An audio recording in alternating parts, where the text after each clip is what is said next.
So what do you think are some specific ways as a senator you can help Southern Arizona? And since you've been the rep here, maybe there are some different ways as a senator compared to as a member of the House. Sure. Well, I'm going to continue to fight for Southern Arizona in the Senate. I actually would be the second senator in our history from Southern Arizona and the first Republican from Southern Arizona. So that's, I think, really important for this community. I'm going to continue to lead on border security. I represent now 80 miles of the border, one of only 9 members of Congress who represent a southern border district.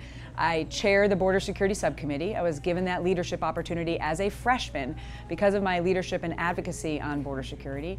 As you recall, I brought the largest contingent of House members to the border about 3 weeks into my time in Congress. So in the Senate, I am going to continue, I must continue to lead on border security. It's such an important issue for Arizona. It is a public safety issue, it's a national security issue, and we need to make sure we get the mission done. What do you think of the current approach to immigration and border security?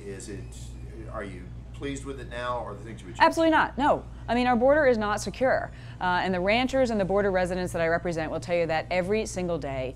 We have cartels that are smart and well-funded, they're nimble, and they are taking advantage of the policies and the really obstruction from the Democrats in the Senate towards moving any meaningful funding forward. And so they're still trafficking through our communities every single day. The opioid crisis is one that's impacting people all over the country. That's coming over the border, often through our ports of entry, but it's still a border security issue. So we need to secure our border. That includes a border wall, that includes technology, that includes airborne assets, that includes agents, giving them everything they need. Yesterday, I just received the endorsement of the Border Patrol Council, which represents 15,000 agents, 4,000 here in Arizona, because they know I'm the one who's been partnering with them since I got to Congress to get our agents everything they need as they get out there every single day, put their uniform on in order to keep us safe. Look, this has become a partisan issue, and it's very frustrating. It used to not be in the past. You know, the Senate voted in 2006 for the Secure Fence Act, mandating 700 miles of a double-layer wall across the southern border. Senator Barack Obama and Hillary Clinton and Chuck Schumer all voted for it. We have areas down in our community where there's still just a little chicken wire fence, or there's a low Normandy barrier. The Border Patrol agents will tell you they need that wall, and they need the airborne assets, manned and unmanned, and the access roads and the technology so that we can secure the border. We also have to close the loopholes in our law that the cartels have been taking advantage of. And again, I've been leading on this issue. My bill, often referred to as the Goodlatte bill, but it's the Goodlatte-McSally bill, addressed these issues so that cartels would stop taking advantage of trafficking children into our communities, for example, and taking advantage of false asylum claims and things that are allowing kind of a catch and release policy right now. So this is Congress's job to fix. I've been leading on it since I've been in the House, and I'm going to continue to lead on it in the Senate. To follow up on another element, as you know, I mean, I'm in this community. I've fought tirelessly to keep the A-10 Warthog flying and to make sure that missions at Davis-Monthan Air Force Base are protected, Fort Huachuca as well. As one of the few veterans in Congress, I'll be one of the few veterans in the Senate. I'm going to continue to tirelessly advocate for our troops, our military assets all over the state, because I've been there. I understand the national security treasures that they are, and we've got to make sure that we keep our troops safe and we keep our mission safe here. This restaurant, Mama Luisa's, right outside the gate, I mean, they're impacted by the fact that we've been able to keep the A-10 flying and save it for the long haul. This business would be suffering if that didn't happen, and so I'm going to continue to fight for those things. Now, when you mentioned children a minute ago, what do you think is the best approach when adults and children show up at the border, whether they have simply been found crossing illegally or whether they present at the border and request asylum? We have to enforce the law, and I think we should keep families together. And in the past, even the Obama administration was trying to do that until a court case basically said they couldn't do it for more than 20 days. So you shouldn't be putting law enforcement in a position where they have to choose between enforcing the law and keeping families together. These loopholes are ones that my legislation that I worked on were closing long before this became an issue the media was paying any attention to.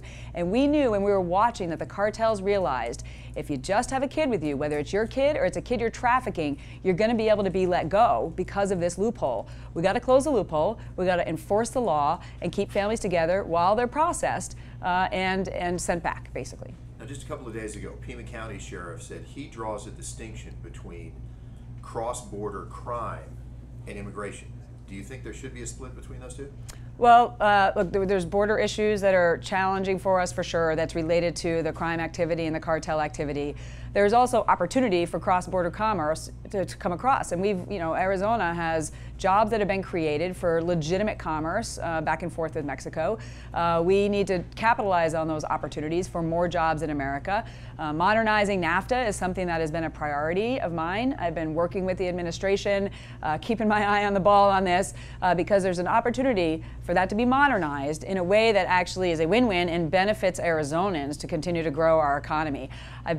Most recently, I've met with the Secretary of Commerce, I've met with the trade representative, most recently with Larry Kudlow and Peter Navarro on this issue. It looks like they may be on the verge of some breakthrough with Mexico, and we'll keep our ear to the ground and keep advocating for the good stuff to be able to come in and help our economy, not taking away American jobs as we modernize it, keep the businesses here while keeping the bad stuff out. No, in this case, the sheriff was talking about cross-border crime and immigration, which he regarded immigration enforcement as not his responsibility, but cross-border crime as yes. Okay, well, that's his wheelhouse. From our view at the federal government, we need a legal immigration system that makes sense and works for our country. We've got a system that is broken. We have over a million people, about 1 million people a year are given green cards. Right now, it's not based on merit, like countries like Canada and Australia. And again, my bill was moving us towards that, protecting the nuclear family for legal immigration, modernizing the agricultural guest worker program, which is not working for our farmers right now. We have crops that are dying in the fields, streamlining that, moving it over to the Department of Agriculture from the Department of Labor. Again, allowing that legal activity without taking jobs away from Americans or suppressing our wages, but also having the system be nimble enough that where we see those gaps, right now our economy is being held back by lack of workers. We have more people because of our tax cuts and rolling back regulations, working with the Trump administration and the bills that we've put on his desk. We have more people looking, more jobs open than people looking for work. Now, we still have some Americans on the sidelines. We need to get them off the sidelines and get them into the workforce. But we need an immigration system that is responsive to our economic needs, like these other countries. And my legislation actually moved us in that direction. A lot of things you're talking about already touch upon this, but let's talk a little bit about just what could be done to strengthen the economy of Southern Arizona beyond just the military. So you've got some of the cross-border trade potentially, right, and other things you might it's our responsibility in Congress to set the conditions so that the economy can grow. So we've already cut taxes. We're hearing from families and small businesses all the time that the tax cuts are making such a difference. People are getting pay raises, people are getting bonuses, small businesses are investing in equipment. The average family of 4 has $2,000 more that they're going to be able to spend on education or car repairs or saving for retirement, whatever it is they want to do with their money.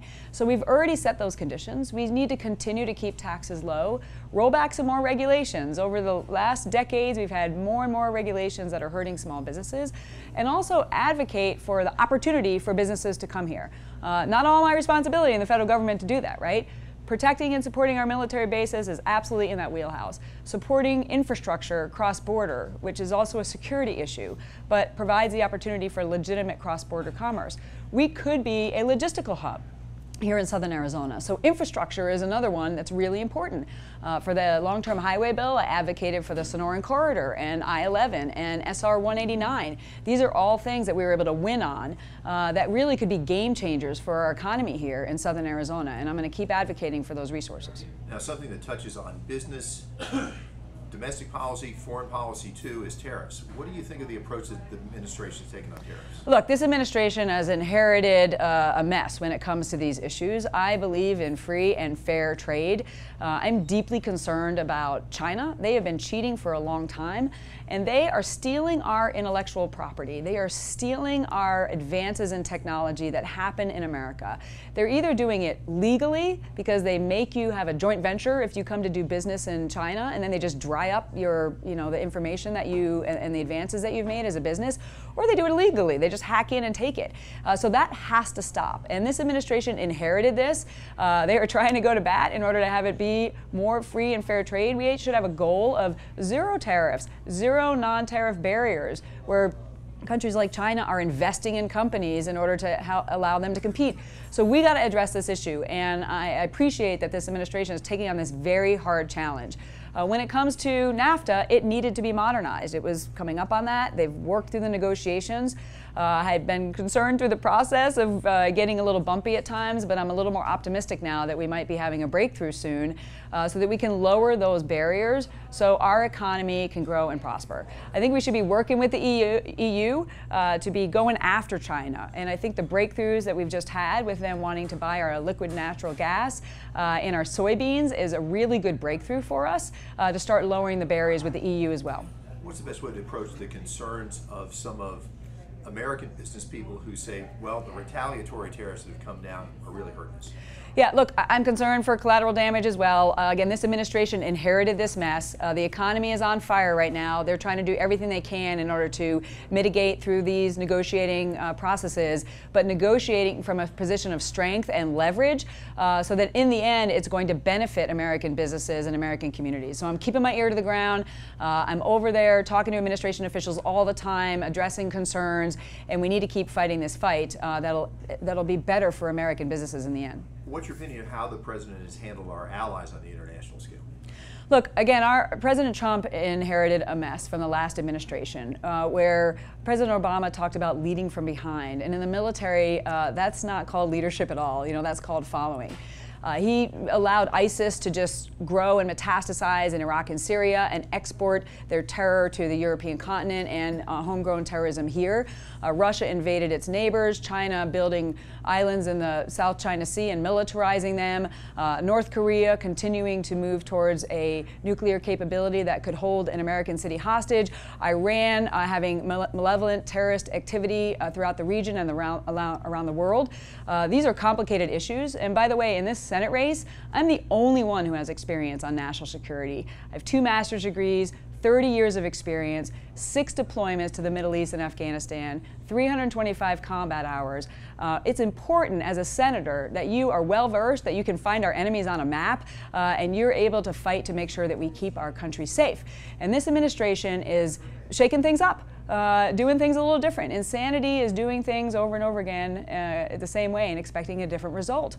He inherited the North Korea nuclear capability on the 1-yard line, and now he has led a maximum pressure campaign using all elements of national power in order to crank up the pressure on them to hopefully bring them to their knees so we can start a path of peace. We haven't seen a nuclear test in a long time or a missile launch. They certainly had the historic summit there. We have 55 American remains that are on their way back so that some families whose loved ones fought in the Korean War have closure. So I was over in South Korea, south of the DMZ, talking to officials, our troops, our commanders, and others myself to kind of see what's going on there.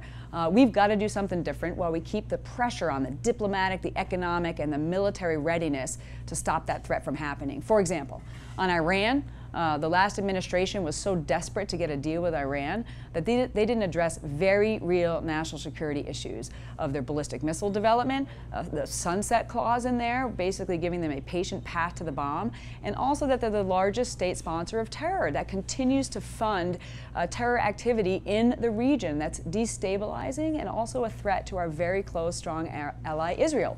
So I was against the deal at the time, and I totally agree with President Trump's decision to pull out of that deal. We're seeing as these deadlines approach that other countries are going to have to decide whether they want to do business with America or they want to do business with the state sponsor of terror. And you're seeing the Iranian people starting to rise up because they're frustrated with their regime. So we need to keep cranking up that pressure on behalf of our national security interests. For example, I know there's a lot of other national security topics, but those are just 2. Now, on the Korean issue, what do you make of the intelligence reports that they are continuing to work on their missile technology even after that summit? Yeah, this is what North Korea does, right? We've seen their patterns in the past. They have some rhetoric, but then they're continuing to potentially move towards their capabilities. But what's different here with this administration is in the past, when they had an approach of strategic patience, what they would do is they would come to the table, they would have them make some promises on North Korea's side. We would then relieve sanctions, and then that would just give them time that they could buy to continue to develop their nuclear capability. This administration is not being fooled. President Trump is also surrounded by a world-class team with John Bolton and Mike Pompeo and Secretary Mattis, and they are not going to make the mistakes of the past. So the pressure is still on, the sanctions are still on, the military is still ready to fight tonight, and they're going to keep tightening that vice grip on them. We're negotiating from a position of strength here. When I was over there, it became very clear to me our boot is on their neck. And we're choking off the oxygen, and they have less and less options for them as they move forward. Mike Pompeo is still working on these negotiations with them, but we have to use all elements of our national power in order to keep that pressure on to stop them from having a nuclear capability to hold an American city hostage. That is non-negotiable. Now, a lot of people seem very interested in what a candidate's relationship is with President Trump. So you seem to have aligned with him on some issues, but what happens when an issue arises where you don't? How would you handle that? Well, let me just say I have a great relationship with President Trump. I'm the only one in this entire campaign. I'm the only candidate here on either side of the aisle that's currently working with President Trump to cut taxes, roll back regulations, secure our border, rebuild our military, support our veterans, and I'm going to keep doing that. I was invited over to the White House the first time early in 2017 because I've built a reputation of being constructive on the issues and fighting tirelessly in order to get things done. And I talk to him like a fighter pilot. We talk very candidly with each other about the issues of the day, and whether it's related to border security, immigration issues, MS-13 gang, sanctuary cities, supporting our veterans, whatever that is, I am over there a lot, and I'm going to keep working with him. Look, again, when you talk candidly with each other, you talk about your differences. I'm in a co-equal branch of the government. When votes come up, I make my decisions based on what I think is best for my community, the district I represent, what's best for the country, based on the facts, and I'm going to keep doing that. And that'll be the approach that I take going to the Senate. I think that about covers what we had in mind, but I always give people an opportunity. Is there anything you just want to add? Yeah, well, thanks for that opportunity. Look, this is a high-stakes election. People may not realize it, but the balance of the Senate really goes through Arizona. If there's any chance to flip the Senate majority, Arizona is the firewall. I'm the only conservative, the only Republican in this race that can win this general election. We'll get into talking about the general later on, but we now have $3 million from outside liberal groups, some funded by affiliated groups with George Soros, others with Tom Steyer, that are dumping attack ads on my head. They are meddling in our Republican primary right now because they know that I'm the only one who can win the general election. So I would just ask the electorate to don't be fooled by the attacks. I mean, one of them is just laughable. They're attacking me on healthcare premiums going up. These are the very people that are responsible with the failed policies of Obamacare for healthcare premiums going up. I'm actually trying to bring premiums down. I actually went to bat specifically for age 50 to 64 tax credits when we were working our health care bill and said, you know what, I think this needs to go up. Their tax credit amount needs to go up. And I secured $90 billion of additional tax credits for age 50 to 64. I'm the only one in this race that's been lowering taxes, so I just ask people, don't believe the attack ads. We've got outside liberal elite billionaires that are trying to impact this race. Look at what I've done since I've been in Congress. I'm leading on border security. I'm leading on supporting our military. I'm working with President Trump to do everything we need to do for our country, and I'm going to keep doing that in the Senate. But this is a consequential race, so we're seeing a lot of outside money on the left meddling in this race right now, but don't be fooled by it.